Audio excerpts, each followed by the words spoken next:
It can quickly be adjusted for shorter vices as well. The only materials needed are a 1/2 inch diameter round bar. This one's about 6 inches wide.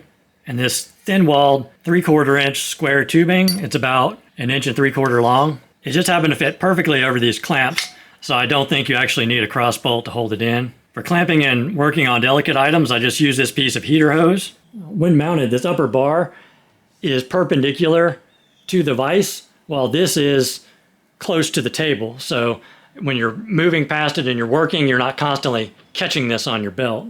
This is a very useful tool that only took a few minutes to make. It'll save you from having to stack up random pieces of wood to support longer pieces in the vise. If you like this video, please consider clicking the thumbs up and subscribing. It doesn't cost you anything and really helps out the channel. Thanks.